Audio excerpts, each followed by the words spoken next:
بسم الله الرحمن الرحيم الحمد لله رب العالمين والصلاة والسلام على أشرف الأنبياء والمرسلين محمد صلى الله عليه وسلم وعلى آله وصحبه أجمعين. قال رب اشرح لي صدري ويسر لي أمري واحلل عقدة من لساني يفقه قولي. Okay, so I got it as close to my mouth as possible, so hopefully that'll amplify the speech a little bit. So this topic of the speech today is digital colonialism. It's a term that many of you may or may not be familiar with. My guess is that most people are not familiar with it. And it may sound strange because when we think of colonialism, we think of something that happened in history.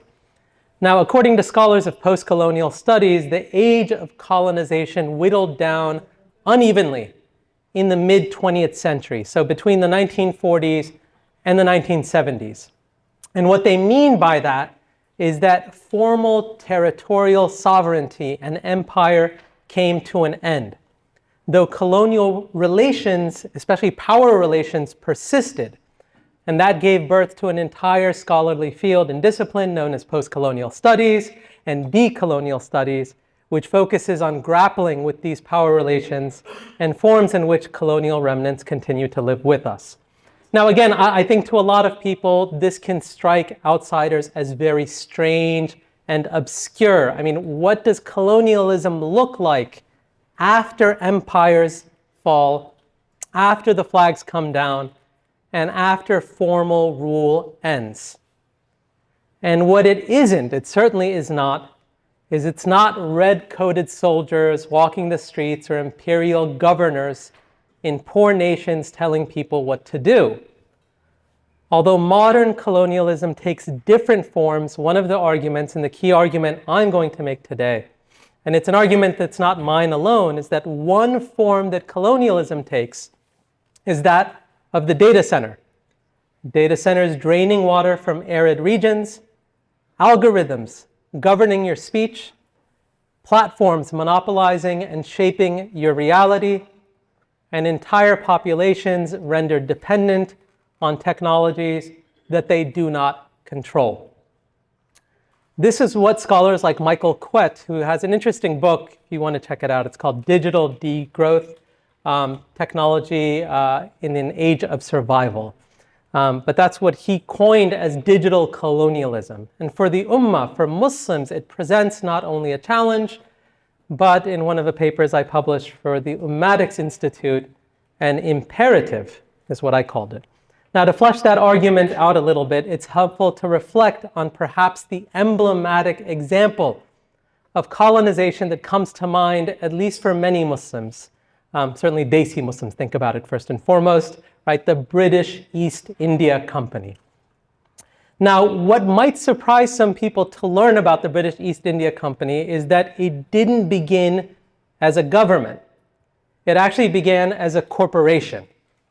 A trading company, actually, to be precise. So it promised efficiency, order, it was focused on commerce. And over time, as part of its commerce, it gained monopoly privileges. It took control over taxation in the regions in which it operated. And in fact, it even at some point developed its own private armies. And one of the clearest examples that colonial scholars point to of the domination that the British East India Company imposed upon its populations is Bengal in the late 18th century. After the company took revenue control, it aggressively extracted wealth. And it prioritized stakeholder profits in London over human life in India. So in the year 1770, there was a very, very famous and historical famine that occurred in Bengal, where millions died, which happens during times of famine.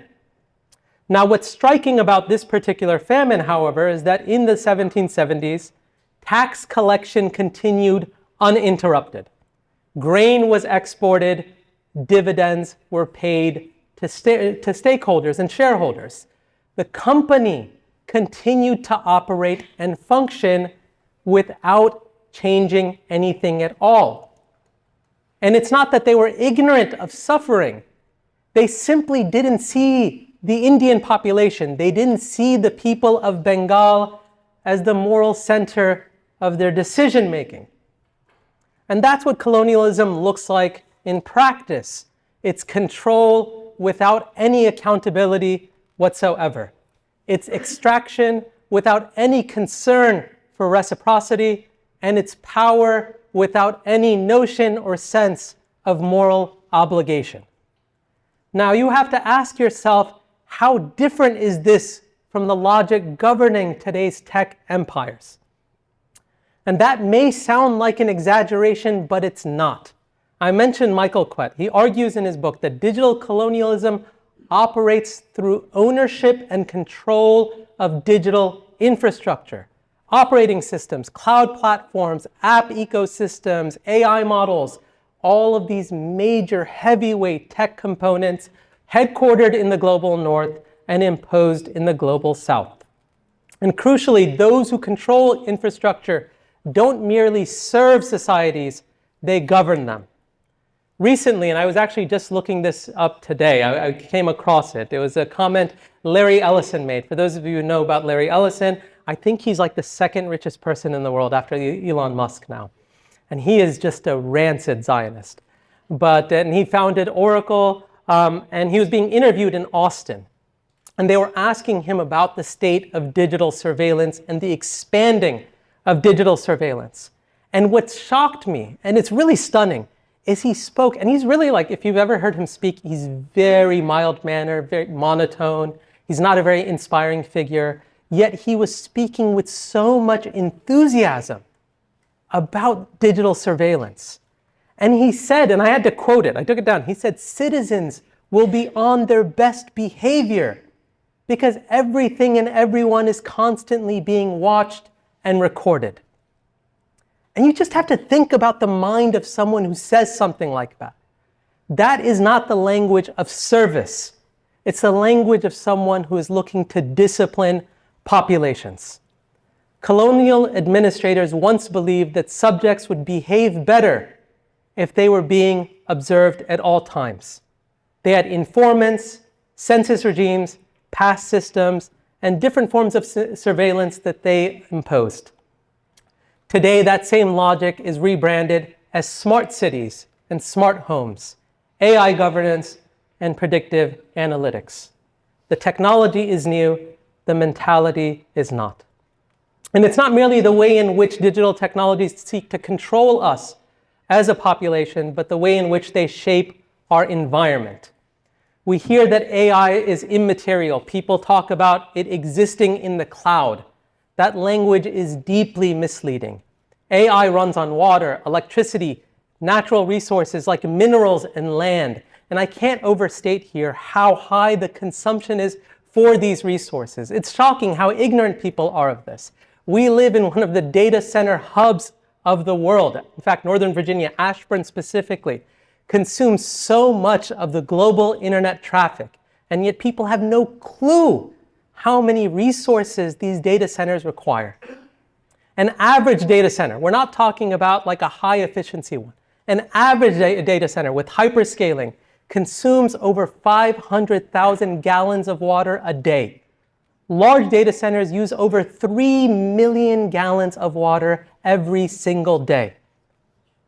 That is equivalent to the water needs of over 50,000 people. Also keep in mind that the water has to be potable. It has to be drinkable water because the way that the water is used cannot allow for mineral buildup, corrosion, microbial growth. All of the things that comes from reclaimed water or salt water makes it inadequate and unsuitable for these types of needs. Adding insult to injury, data centers are increasingly being constructed in water-scarce regions of the world. I was reading an article in Bloomberg. This is just published a few months ago. And they reported that nearly 2/3 of new data centers are being built in regions already experiencing high water stress. Arid regions of the world like Saudi Arabia and the UAE are welcoming more data centers than ever before because they want to claim a share of the AI boom. They want to be a part of it. China and India host an even higher proportion of data centers in dry regions than the United States. Why? It's because these places offer favorable regulations, almost none at all in fact, fewer environmental obstacles, and governments willing to absorb ecological costs in exchange for investment and prestige. And that is the old colonial bargain. Value flows outward, damage remains local. Damage remains local. So the question is, when are people going to wake up to this? And the reality is that in many parts of the world, people are waking up.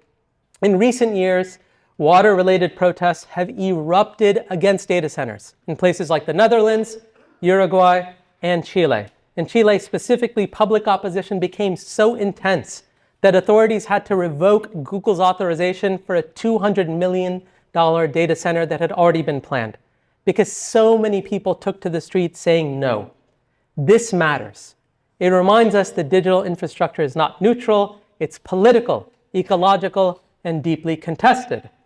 And the question for the Ummah is not whether resistance is possible, but whether we have built the power to sustain it.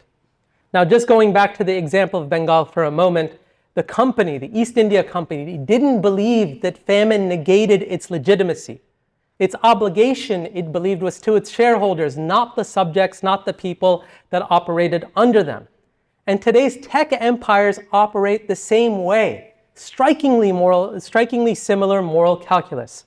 And sometimes they say so openly. You guys know who Sam Altman is. He's the CEO of OpenAI. He's a revered figure now in tech spaces. In 2013, I had to go back. I was reading his blog the other day. And so he has this blog that he updates. He writes these very pithy comments. In 2013, he started this little reflection of his. And he quoted someone else. And he said he didn't know who said it, but he just started the quote. And that quote was, "Successful people build companies, more successful people build countries, and the most successful people build religions." And he said that the most effective tech founders don't start with an aim to create companies at all, but they're looking to build something closer to a religion. And he said that the company in his mind is the most efficient vehicle for doing that. And it's just an extraordinary admission, just the ego that comes into thought like that. It reveals a worldview in which technology founders see themselves not as entrepreneurs, but as architects of meaning, as people who are creating systems of belief, as people who are shaping an entire moral order. Colonial powers once claimed civilizational missions. Today, that mantle is worn by tech platforms, founders, and AI systems that govern how people see, speak, and think. And Muslims encounter this power not just as users or employees, but as a managed population. Algorithms disproportionately flag Muslim speech, political expression is surveilled, Muslim identities are flattened into risk profiles, and too often our institutional response to this is accommodation. Let us become part of the process too. We write letters, we want to be part of advisory councils, we make requests for cultural sensitivity. And although these efforts are generally sincere, they're insufficient. It's the digital equivalent of colonial subjects asking imperial administrators to rule them more kindly rather than questioning the legitimacy of the rule itself. I would argue that Islam offers for us a more demanding framework. Among the maqasid of the Sharia, the higher objectives of Islamic law, is the preservation of the mind, hifd al-aql.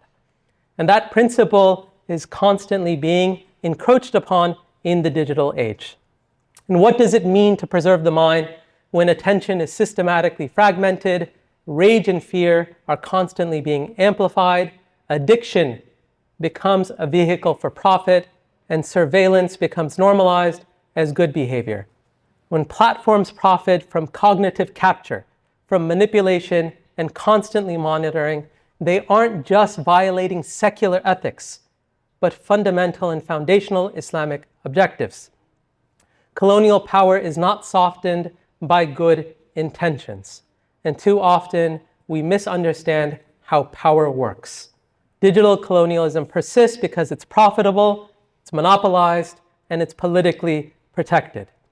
One of the areas in which Muslims should begin to get involved is in matters like antitrust.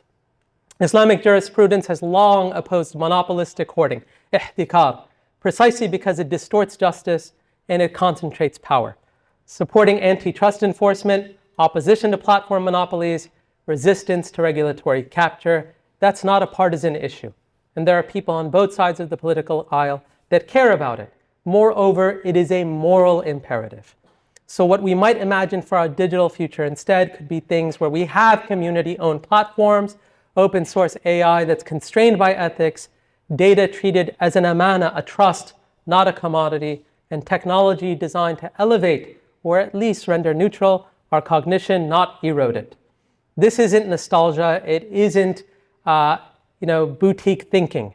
Digital colonialism is not deterministic. It's not inevitable. It persists because it's normalized, monopolized, and insufficiently challenged. Allah subhanahu wa ta'ala tells us in the Quran that as believers, one of our fundamental characteristics is that we command the good and we forbid the evil. Allah subhanahu wa ta'ala says that kuntum khayra ummatin ukhrijat lin-nas, that you're the best people, and it's a verse that people recite all the time, that you're the best nation that has ever emerged for mankind. Why? Ta'muruna bil ma'ruf wa tanhawna 'anil munkar. You command the good, you forbid the evil. And there are so many verses like this. وَلْتَكُمْ مِنْكُمْ أُمَّةٌ, let there arise from you an ummah, a group of people, يَدْعُونَ إِلَى الْخَيْرِ, they call to that which is good. وَيَأْمُرُونَ بِالْمَعْرُوفِ, and they command that which is good. وَيَنْهَوْنَ عَنِ الْمُنْكَرِ, they prevent that which is evil. وَأُولَٰئِكَ هُمُ الْمُفْلِحُونَ, and they are those who are successful.